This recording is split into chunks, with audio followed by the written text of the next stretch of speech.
Hello everyone, welcome to IFS. अगर आप लोग आईआईटी एग्जाम 25 के एग्जाम को टारगेट कर रहे हो तो आज के सेशन में हम लोग एक बहुत इंपॉर्टेंट टॉपिक पर डिस्कस करने वाले हैं।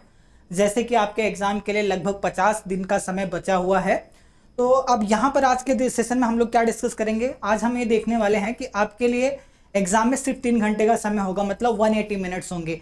तो आप लोगों को 180 मिनट्स में 60 क्वेश्चन को कैसे सॉल्व करना है और किस तरह क्वेश्चन को आपको सेलेक्ट करना है, सेक्शन आप ए से आपको स्टार्ट करना है या सेक्शन बी से या सेक्शन सी से, क्या आपकी स्ट्रैटेजी होनी चाहिए, उसके साथ साथ आप लोगों को कितने मार्क्स लाने होंगे सो दैट आपको कोई ना कोई आईआईटी में एडमिशन मिल जाए। और उसके साथ साथ हम ये भी देखेंगे कि एग्जाम के दौरान आप अपने मन को कैसे शांत रख सकते हैं, मतलब पूरी तरह से फोकस होकर एग्जाम को कैसे दे सकते हैं। तो ये सारी बातों पर आज के सेशन में हम डिस्कस करेंगे। तो चलिए सेशन को स्टार्ट करते हैं। बट सबसे पहले बता दूं, मेरा नाम विकास है। बढ़ते हैं आगे। अगर आप लोगों का सब्जेक्ट मैथमेटिक्स और आईआईटी एग्जाम 25 का आप लोग एग्जाम देने जा रहे हो तो आज के सेशन आप लोगों के लिए काफ़ी इंपॉर्टेंट है।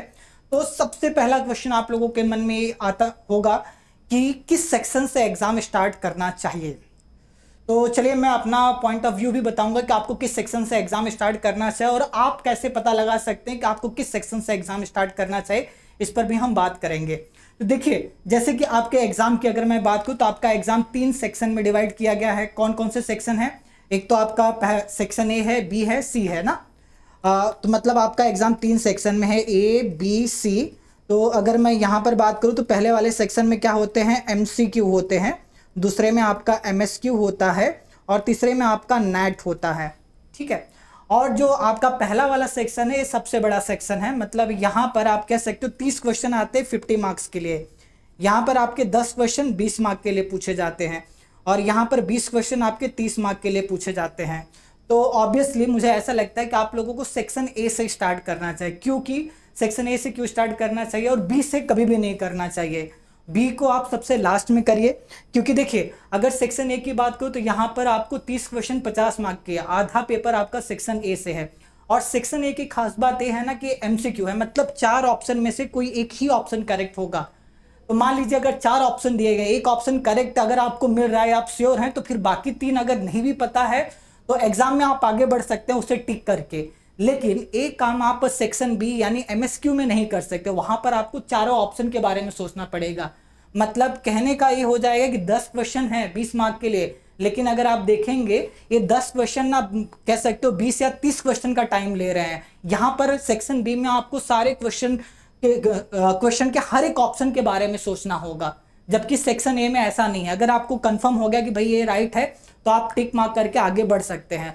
तो मेरा ये मानना है कि आप पहले कैसे स्टार्ट करेंगे, आप सबसे पहले सेक्शन ए से स्टार्ट करिए, फिर आप कहाँ पर जाइए, आप अगर ए हो जाता है तो फिर आपको सी पे जाना है, देन लास्ट में आपको बी पर आना है। और रही बात क्या यही आपको फॉलो करना है, तो ऐसा नहीं है, बट आइडियली यही तरीका होता है करने का। अगर आप लोगों को पता करना है ना आप किस सेक्शन में ज़्यादा कंफर्टेबल है तो आप क्या करिए, मॉक टेस्ट दीजिए। हर वीक आप एक एक मॉक टेस्ट दीजिए। एक बार सेक्शन ए से स्टार्ट करिए, एक बार बी से स्टार्ट करिए, एक बार सी से स्टार्ट करिए, देखिए कि किस सेक्शन से स्टार्ट करने पर आपको ज़्यादा फायदा मिलता है। इसलिए मैं कहता हूं कि मॉक टेस्ट देना काफ़ी जरूरी है, ताकि आप अपनी एक स्ट्रैटेजी बना सके कि आपको इस सेक्शन से स्टार्ट करने में ज़्यादा फायदा है। मेरे अकॉर्डिंग अगर आप जाना चाहेंगे तो सेक्शन ए पहले सॉल्व करिएगा, फिर सेक्शन सी जाइएगा, लास्ट में आपको जाना है सेक्शन बी में, क्योंकि सेक्शन बी वाले क्वेश्चन टाइम लेने वाले हैं। हो सकता है सेक्शन बी का एक क्वेश्चन आप सॉल्व करो, उतने में आप सेक्शन ए के 3 क्वेश्चन सॉल्व कर सकते हो। ये डिफरेंस है यहाँ पर। ठीक है, तो चलिए आगे बढ़ते हैं। तो पहला हो गया कि किस सेक्शन से आपको एग्जाम स्टार्ट करना चाहिए। अब दूसरा सबसे इंपॉर्टेंट क्वेश्चन ये आता है कि किस तरह के क्वेश्चन को आपको सेलेक्ट करना चाहिए। क्वेश्चन का सिलेक्शन भी काफी इंपॉर्टेंट है एग्जाम की अगर बात किया जाए। तो कैसे क्वेश्चन को सिलेक्ट करोगे आप लोग, तो सबसे पहले ना मान लीजिए अगर आप सेक्शन ए से स्टार्ट करते हैं तो सबसे पहले आप सारे क्वेश्चन को देख लीजिए, मतलब पहला क्वेश्चन देखिए, दूसरा देखिए, तीसरा देखिए, या 1 बाय 1 सारे क्वेश्चन देखते जाइए। जो पहली नजर में आपको लगे, देखते ही क्वेश्चन को फील हो जाए यार इसे तो मैं कर लूंगा, उस क्वेश्चन को सॉल्व वहीं पे करिए। अगर मतलब सबसे पहले आपका टारगेट क्या होगा, एग्जाम में जब आप जाएंगे तो सबसे पहले तीनों सेक्शन से, सेक्शन ए से आप स्टार्ट करिए, देन सी में जाइए, देन बी में आइए। तीनों सेक्शन से आपको क्या करना है, पहले सिंपल क्वेश्चन, जितने भी आपके अकॉर्डिंग आपको लग रहा है सिंपल क्वेश्चन है, यहाँ से मार्क्स आसानी से मिल जाता है, उन सारे क्वेश्चन को आप सॉल्व करिए। सिंपल के बाद आप किस पे चले जाएंगे, मॉडरेट टाइप के क्वेश्चन पर चले जाएंगे, जो सिंपल से थोड़ा वैसे है। मान लीजिए सेक्शन ए बी सी तीनों के आपने सिंपल क्वेश्चन सॉल्व कर लिए, फिर सिंपल से थोड़ा ऊपर, मतलब जो बहुत ज़्यादा सिंपल भी नहीं, बहुत ज़्यादा डिफिकल्ट भी नहीं है, उन क्वेश्चन को आप टारगेट करिए, उनको सॉल्व करिए तीनों जगह से। देन लास्ट में आपको कहाँ पर जाना है, डिफिकल्ट क्वेश्चन को सॉल्व करने के लिए आपको जाना है। ठीक है, तो इस पैटर्न को आप लोग फॉलो करिए। मतलब किसी भी क्वेश्चन में बहुत ज़्यादा टाइम आपको देने की जरूरत नहीं है। क्वेश्चन पढ़ने के बाद, जैसे मान लीजिए एमसीक्यू क्वेश्चन है, क्वेश्चन पढ़ते अगर आपको फील हो रहा है आप कर पाओगे, विद इन 10 सेकेंड्स आप लोग 4 में से 2 ऑप्शन के बारे में श्योर हो कि भाई ये तो होगा या नहीं होगा, तभी उस क्वेश्चन को रुक कर सॉल्व करिए। अदरवाइज आगे बढ़िए, जहां पर मतलब एग्जाम में सिंपल क्वेश्चंस भी होते हैं, उन्हें सॉल्व करके आप पहले मार्क्स लेने की कोशिश करिए। पहला सिंपल, फिर सिंपल से थोड़ा ऊपर, लास्ट आपको डिफिकल्ट क्वेश्चन पर जाना है। ठीक है, तो मतलब ये भी काफ़ी इंपॉर्टेंट है किस तरह के क्वेश्चन को आप सेलेक्ट करते हो। कभी कभार क्या होता है, स्टूडेंट एक क्वेश्चन को सेलेक्ट कर लेते हैं और 10-15 मिनट देते हैं और सॉल्व भी नहीं हो पाता है। वहाँ पर उतने में वो मतलब कह सकते हो 5 से 6 सिंपल क्वेश्चन सॉल्व कर सकते हैं, आसानी से 8-10 मार्क ला सकते हैं, जो कि उनका नहीं मिल पाता है। तो इस बात को भी आपको ध्यान में रखना है। ठीक है, अब अगला नंबर आता है कि टाइम कैसे मैनेज करें एग्जाम में। तो रही बात टाइम मैनेज करने की, तो कैसे किया जाए, तो वही है कि हर एक क्वेश्चन को अगर ऑन एन एवरेज देखा जाए तो एग्जाम में सॉल्व करने के लिए 3 मिनट होते हैं। तो 3 मिनट में आपके मॉडरेट क्वेश्चन सॉल्व होंगे। सिंपल क्वेश्चन आप मान के चलिए 1 से 1.5 मिनट में सॉल्व करना है, और डिफिकल्ट क्वेश्चन लगभग 5 मिनट में आपको सॉल्व करना है, ताकि एवरेज उनका लगभग बना रहे। इस बात को ध्यान रखना। तो सबसे पहले वही है कि क्वेश्चन पढ़ने के 10 सेकंड में अगर आपके 2 ऑप्शन डिस्कार्ड होते हैं, सेक्शन ए की बात कर रहा हूँ, 2 ऑप्शन आप कंफर्म होगा या नहीं होगा, बस 2 ऑप्शन डिसाइड करना है, तो ही उस क्वेश्चन को सॉल्व करिए। या कभी कभार ऐसा भी होता है ना, क्वेश्चन दिखने में बड़ा कॉम्प्लिकेटेड लगता है लेकिन वो होता नहीं है, उस तरह के क्वेश्चन को भी आपको पहचानना है। और आपको ना बिल्कुल ईगो पे नहीं लेना है कि जैसे कि मान लीजिए रियल आपने बहुत मेहनत किया, आपको ऐसा लग रहा हो कि रियल के आपसे सारे क्वेश्चन सॉल्व हो जाए, ऐसा नहीं होता है।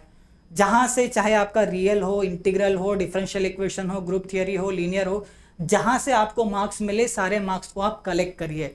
ठीक है, और ये भी ध्यान में रखिए कि किसी क्वेश्चन में बहुत ज़्यादा समय नहीं देना है, क्योंकि हो सकता है ना कि एक क्वेश्चन को लेकर आप 10 मिनट बैठे हो, उतने में आप 4-5 सिंपल क्वेश्चन सॉल्व कर सकते हो और वहाँ से मार्क्स ला सकते हो। इस बात को भी आप लोग ध्यान में रखिए। तो सिंपल क्वेश्चन जो है आपके 1.5 से 2 मिनट में कर लेना है आपको, मॉडरेट वाले 3 मिनट में आप ले जाइए, और डिफ़िकल्ट वाले लगभग 5 मिनट में आप ट्राई करिए कि वो सॉल्व हो जाए। ठीक है, तो बहुत ज़्यादा किसी क्वेश्चन पर जाना नहीं है, इसलिए क्वेश्चन का सिलेक्शन काफ़ी इंपॉर्टेंट है एग्ज़ाम के लिए।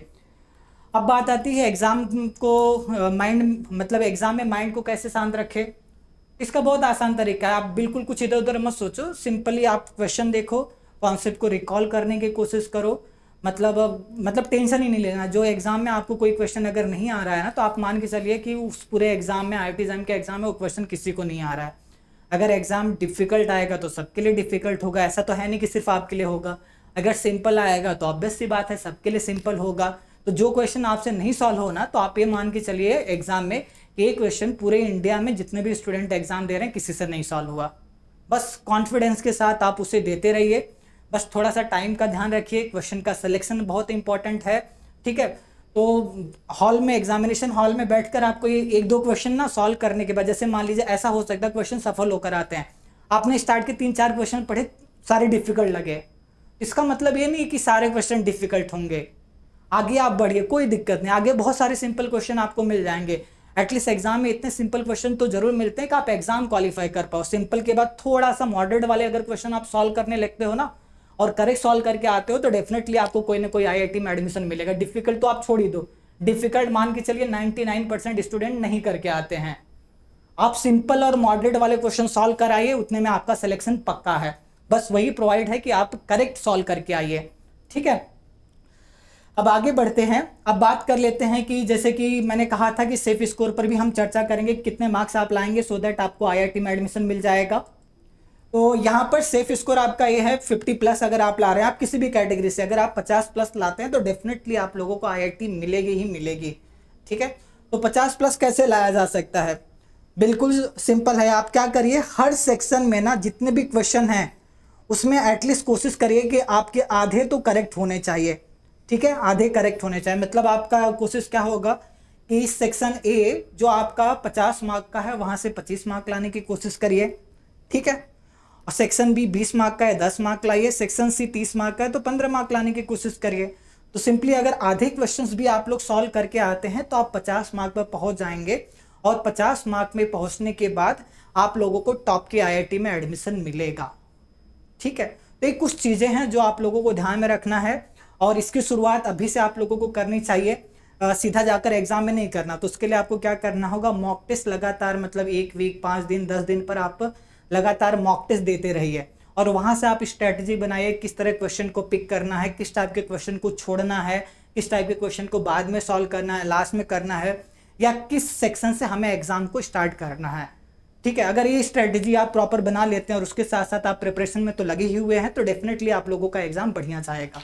ठीक है, चलिए आगे बढ़ते हैं। जैसे कि मैंने कहा क्वेश्चन प्रैक्टिस करना बहुत ज़रूरी है, तो क्वेश्चन प्रैक्टिस के लिए आप लोगों को क्वेश्चन कहाँ से मिलेगा, तो उसके लिए आप लोगों को यहाँ वहाँ भटकने की जरूरत नहीं है। IFS के ऐप में आप लोगों को 100 से ज़्यादा टेस्ट मिल जाएंगे फ्री वाले, आप लोग उसे दे सकते हैं। स्कॉलरशिप टेस्ट के अंदर जाकर आपको मिलेगा 2005 से लेकर 2024 तक के सारे प्रीवियस ईयर क्वेश्चन आप लोग डाउनलोड कर सकते हैं, सॉल्व कर सकते हैं।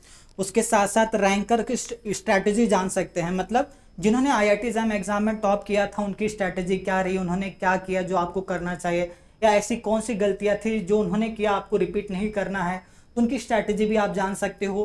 पेपर एनालिसिस है, कट ऑफ है, एग्जाम से रिलेटेड छोटी से बड़ी कोई भी जानकारी अगर आप चाहते हैं, क्वेश्चन प्रैक्टिस करना चाहते हैं, टेस्ट देना चाहते हैं, ये सारी चीज़ें IFS के ऐप में फ्री मिल जाएगी आप लोगों को। तो सिंपली आपको क्या करना है, प्ले स्टोर से IFS का ऐप डाउनलोड करना है, अपने आप को रजिस्टर करना है। रजिस्टर करते वक्त आपसे एग्जाम पूछा जाएगा, तो आपको एग्जाम क्या सिलेक्ट करना है, IIT एग्जाम मैथमेटिक्स। तो चलिए फिलहाल के सेशन में इतना ही। अगर आप लोगों को सेशन अच्छा लगा हो तो लाइक करिएगा, चैनल पे नए हैं तो सब्सक्राइब कर लीजिएगा, और उसके साथ साथ अगर आप लोगों के मन में कोई दुविधा है, डाउट है, तो बिल्कुल आप लोग कमेंट करके पूछ सकते हैं। तो चलिए, thank you so much, bye bye.